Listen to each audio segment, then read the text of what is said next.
r/AskReddit by Redmond Dts. What was ruined for everyone by one person being an idiot? My old apartment complex's gym used to be open 24/7 until this one woman decided to bring her entire CrossFit group at 3 AM. They dropped weights, blasted music, and damaged equipment. All tamper-evident packaging stems from an unknown person slipping poisoned capsules into Tylenol bottles in the 80s. Before that, nobody needed the jaws of life to open a box of crackers. The guy that tried to get a bomb on a plane in his shoe. Thanks for that, asshole. The kid who cracked his head open at the swimming hole we hung out at most summer days. We told him not to die from there, he did anyway, so they closed it off for everyone forever. I was attending a concert in high school. Sum 41 and Simple Plan. Someone threw a full water bottle on stage and hit the lead singer of Simple Plan in the face. He had to leave to go get stitches. Concert over. Simple Plan had played all of 2.5 songs. Had something similar in a Guns N' Roses concert at their peak.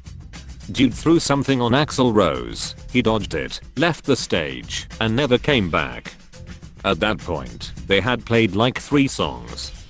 And we stood there for 1 hour waiting for nothing, until the promoters called it quits, and opened the gates for us to leave.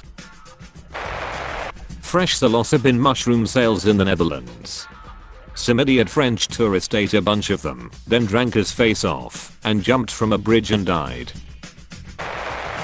The communal office fridge at my last job. Someone decided to store their experimental kimchi there for 3 months. The name Adolf. And Chaplin mustaches.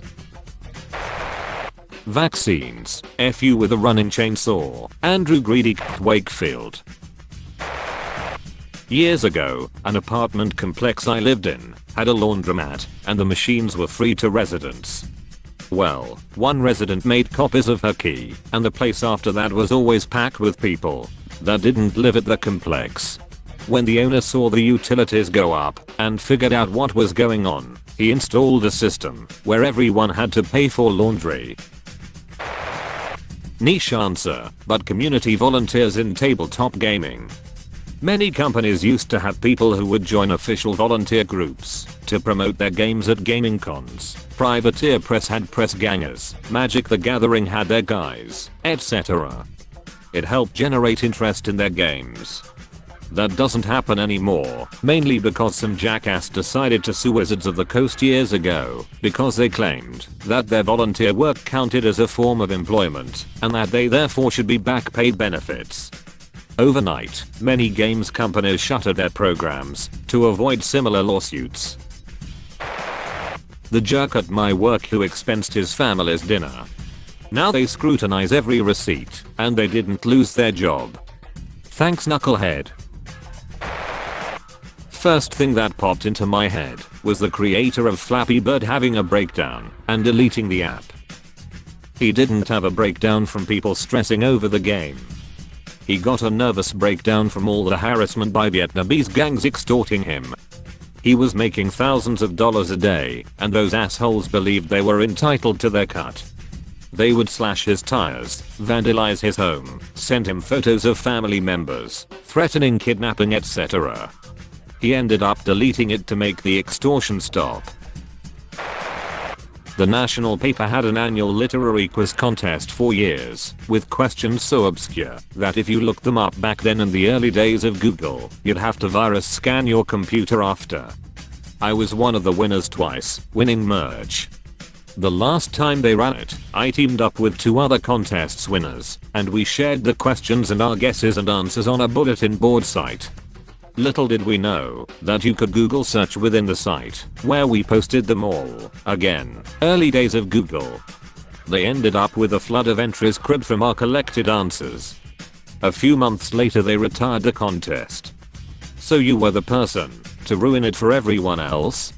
Yes, I was the one person being an idiot. Used to work at a large office campus that had 4-wheeled scooters laying around, so we could get from one side of the campus to the other quickly. We were all adults and used them responsibly. They were big and heavy, so it's not like you could do tricks, as if it was a razor scooter. The dumbass that would also pour vodka into their coffee got too drunk and fell off one of the scooters and lost most of his front teeth, tried to sue the company, and left bad reviews on Glassdoor and LinkedIn after they were fired for being drunk on the job. Not really one person, but chewing gum was actually banned in Singapore because when the rapid transit system installed new sliding safety doors on the station platforms, kids took great delight in jamming their chewed wad into the door tracks and literally gumming up the works. Computerized trains wouldn't leave until maintenance staff could be summoned to dig the gum out with a screwdriver and let the platform doors close. So the public transit schedule in overcrowded, fast-paced Singapore instantly went to shit.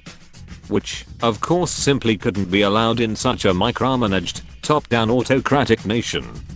Result: federal authorities actually banned the importation and sale of chewing gum.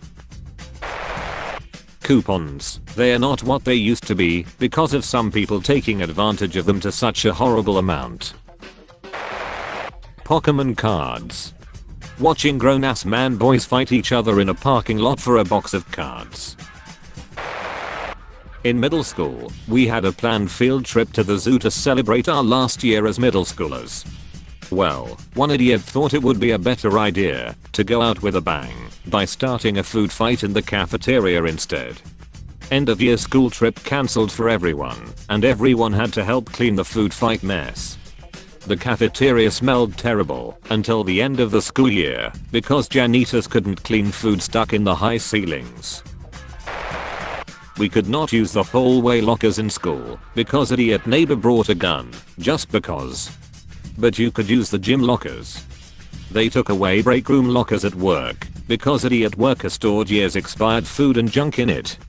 But you could use the new desk day lockers. The actual idiots were the ones in charge making those decisions. That's all, folks. Thank you for watching Point. If you like videos like this one, why not like and subscribe for more? Have a nice evening.